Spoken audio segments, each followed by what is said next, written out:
Ayah saya meninggal saat saya masuk pesantren. Dan baiknya saya rasakan luar biasa. Beliau mengajar di musalla kecil dulu, sekarang jadi masjid. Itu saya selalu dibawa. Beliau mengajar, saya tidur. Sekarang gantian, saya mengajar, beliau tidur. Dan kadang di pangku, gendong sampai pulang. Saya pernah sengaja pura-pura tidur untuk ingin tahu apa yang dikerjakan ayah saya di jalan. Jaga betul supaya nggak bangun. Begitu saya disimpan di kasur dan bangun, diajak bercanda. Saya mau masuk pesantren, beliau nggak sempat ngantar. Saya bertemu, beliau menangis, peluk saya, minta maaf, nggak bisa ngantar ke pesantren. Saya belum mengerti apapun saat itu. Saya bertekad, insya Allah saya belajar dengan sungguh-sungguh. Sepekan 2 pekan saya dapat panggilan pulang. Saya tanya pada kakak saya yang ikut, sekarang ada di sini. Di mana ayah? Beliau nggak jawab. Sampai di Bandung, paman saya, beliau sekarang saya ke MUI Jawa Barat, langsung menyampaikan, nampaknya nggak akan terkejar sampai sana, mungkin sudah dimakamkan. Saya ngerti, paham saat itu bahwa beliau telah wafat. Saya pulang. Maghrib saya sampai, saya dapati ibu di ruangan tengah. Saya datangi, saya menahan tangis, tidak tangis sedikit untuk membahagiakan ibu saya. Saya datang, saya peluk, saya temani tidurnya. Itu pertemuan saya dengan ayah saya terakhir. Di mimpi saya bermimpi melihat sudah pakai kemeja, tersenyum, mendadahi saya. Sudah. Besoknya saya cari kamar. Ternyata Allahu Akbar, apa yang selama ini saya pelajari di pesantren, kitabnya sudah ada di kamar semua, sudah disiapkan. Saya menangis saat itu. Saya bawa mushaf. Jadi bapak saya, ayah saya, itu bajunya pun saat wafat dibagikan kepada sahabat-sahabatnya. Bajunya, kitab-kitab ini dibagikan. Ibu saya menunjukkan kemudian ada jam yang nanti nak pakai. Saya bilang, simpanlah. Saya bawa mushaf. Dengan mushaf itu, saya duduk di ruangan tengah, saya menghadap kiblat dan saya mohon kepada Allah. Ya Allah, saya tak punya kemampuan lagi membahagiakan ayah saya saat hidup di dunia. Tapi mohon jadikan setiap huruf dalam Al-Quran ini, ya Allah, pahalanya mengalir untuk ayah saya. Begitu saya bacakan saat itu, tak bisa saya berhenti. Dan tiba-tiba langsung masuk ayatnya, artinya, posisinya, nomornya. Tak pernah berhenti, masuk. Saya bertekad ingin berbuat baik. Puncaknya saya sekolah. Ibu, ya Allah, saya ingin berbakti pada ibunda saya. Anda tahu apa yang terjadi? Demi Allah saya katakan, ketika Anda bersama ibu saya, Bu, Pak, itu krisis 97, Pak. Waktu krisis saya masuk pesantren, saya diberikan sempurna bekal seperti anak-anak lain. Rupanya ibu saya sudah tanya pada santi-santi, orang tuanya, berapa bekal Anda kasihkan? Dikasih yang paling tinggi itu dikasihkan pada kami tiap bulan. Saya terima. 1 kali libur saya pulang dari jauh, ibu saya tersenyum melihat sedang timur pakaian lihat saya. Begitu saya tiba, kaget saya. Ini kok pakaian ibu saya, pakaiannya nggak cocok dipakai gitu. Ini bukan pakaian ibu saya, kayak tempel lah kalau sekarang. Saya masuk ke rumah, saya kejar, saya buka pakaiannya, lemari ini, saya nggak temukan sedikit pun. Saya kejar kakak saya, dia sudah siapkan makan. Kak perempuan kami yang kedua, mana pakaian ibu saya? Perhatikan jawabannya. Dia menangis saat itu. Dia bilang, mama itu telah menjual semua perhiasan dan pakaiannya untuk pendidikan kamu. Jual. Untuk kita kan?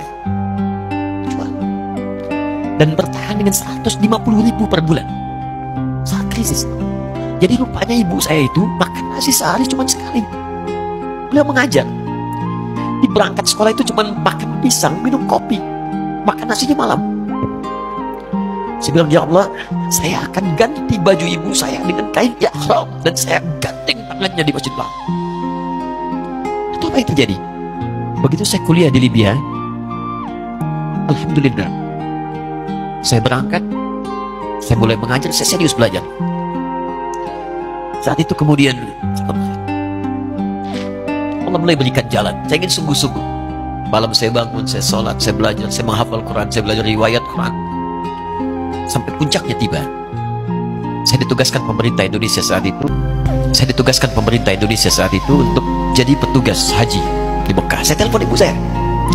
Saya bilang, Ma, saya insya Allah akan haji 2010. Saya telepon Februari saat itu. Saya dengar suara, terbayang wajahnya indah, senyuman, bahagia. Alhamdulillah, nak. Kapan berangkat? Tahun ini insya Allah. Saya bilang, dan saya tidak akan pernah berangkat kecuali mama pun akan berangkat. Terdengar nada pesimis tapi senyum. Dari mana katanya? Allah akan kasih, saya bilang. Saya sedang bekerja berusaha karena Allah. Mustahil Allah akan sia-siakan gitu. Berapa butuhnya? Porsinya 25 juta. Kapan harus ada? Bulan Juni. Ya, jadi dari Februari ke Juni itu. Ya, Juli bukan Juni, Juli. Ya, jadi saya masih ingat bulan 7 5 bulan tuh. Saya ibu Pak, nabung saya beli tabungan, saya niatkan untuk ibu saya haji. Bulan Juli masih setor 25 juta. Jadi semua tabungan masukin situ. Ada yang ngajar ngasih, masukin situ. Masukin semua. Tepat sepekan sebelum itu kemudian didaftarkan, saya buka tabungan. Allahu Akbar, karunia Allah luar biasa. Tadi butuh berapa? 25 juta. Begitu dibuka, Masya Allah, 1 juta. Karena beasiswa nggak banyak, 1 juta. Tapi 3 hari sebelum daftar, entah dari mana ibu-ibu pengajian di KBRI datang. Ustaz, ibu katanya mau haji juga ya? Ustaz mau haji ya? Ibu ikut ya? Sudah nggak usah dipikirin, nanti kami yang pikirkan semuanya. Tiba-tiba dikirim, bayar porsinya di sana, dapat koper paling besar.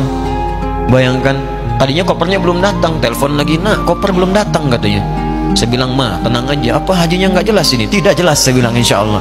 Ya, nah cuman beritanya berbeda. Begitu saya telepon lagi, Ma, gimana bisa? Nah, telah keluar pengumumannya. Kapan, Ma? 2013. Loh, kan saya hajinya 2010, nggak bisa, harus 2010. Lihat kalimat ibunda saya. Nah, jangan pernah mengambil hak orang lain. Allah kasih 2013, alhamdulillah. Saya bilang, Ma, kita tidak harus mengambil hak orang lain, tapi kita meminta kepada Allah yang memanggil kita. Boleh jadi Allah akan berikan tambahan kuota pada tahun ini. Doa lagi, minta, nong ke masjid. Tiba-tiba ada sidang oki di Istanbul saat itu, keputusan 1.000. Setiap ada 1.000 muslim, 1 kuotanya. Saat itu Indonesia dapat tambahan 22.000, termasuk ibu saya ada di situ. Ya, acara malam Al-Qadar 27 Ramadan, malam masih ingat betul, saya jadi MC dengan rektor pada saat itu.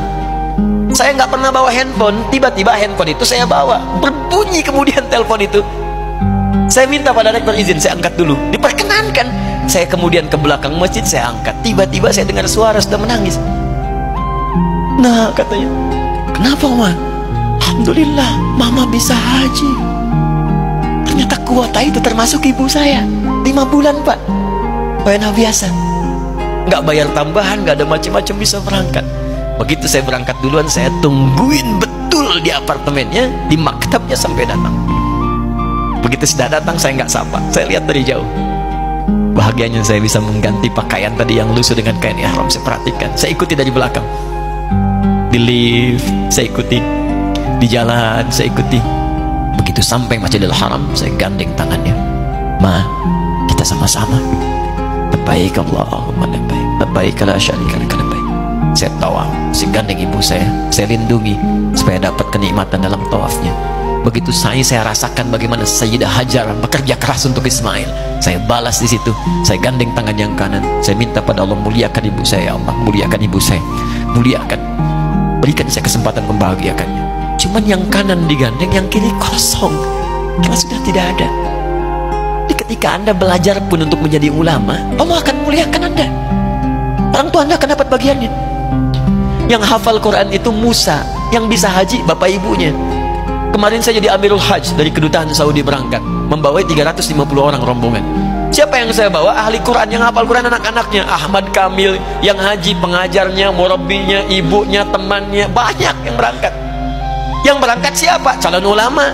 Dijadi ulama itu jangankan sudah jadi, kalau benar caranya, baru bergerak pun Allah pasti akan jaga.